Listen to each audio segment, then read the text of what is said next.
Hey guys, I'm looking at Star Wars The Clone Wars today.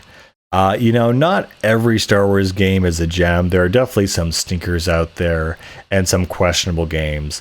But The Clone Wars, maybe not the best Star Wars game ever, but it's definitely in between. It's definitely not bad and definitely worth playing. This was definitely made, obviously, at the time of Episode 2 coming out. And so it's really kind of weird how you play as Anakin and Obi-Wan, but you're only in the clone tank, which I find to be super funny.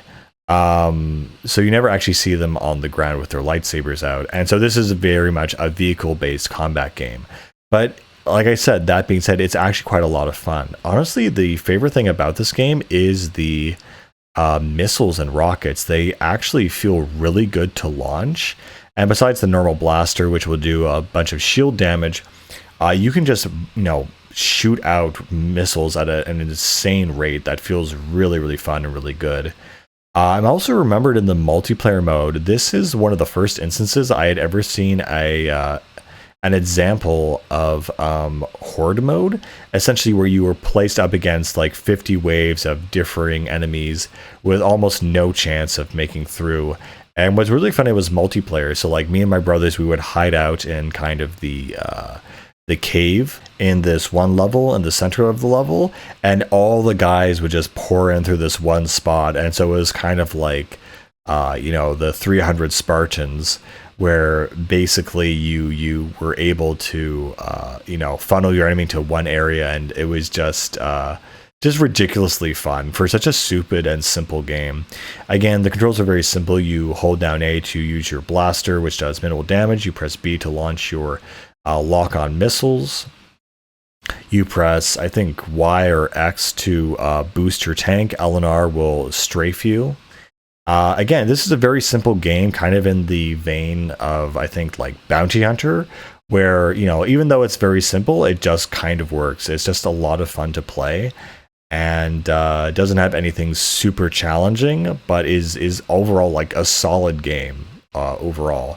And it doesn't overstay its welcome or try to reach out of scope. It's just like, hey, look, you're in a tank and you're going to do tank stuff. Like, okay, sure, no problem. You do also get to play on the ground as a Jedi.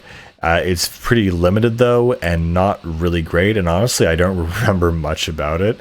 But it does exist in the game, and you can do it. This is not Battlefront, though. Don't get confused. It's really aimed at vehicular combat and other things like that. And, the different kinds of vehicles you can use to just really blow stuff up feels really good. Again, in terms of, vehicle games, I think of, Rogue Squadron as, the pinnacle or, the standard for Star Wars vehicle games. But this one is a very close runner-up. It's still very fun.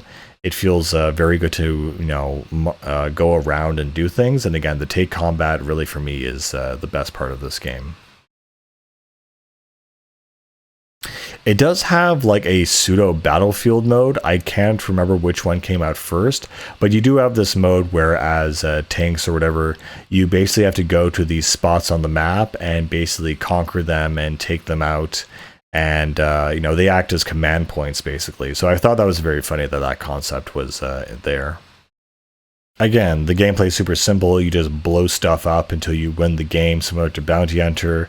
So yeah, it's definitely not bad. It's definitely not the greatest must-play Star Wars game, but it's actually a lot better than I thought it was. And I actually had a lot of fun playing it. So take that as you will. Another cool thing is that you also have a tank squad, and you can give them commands with the D-pad, to attack or defend or regroup.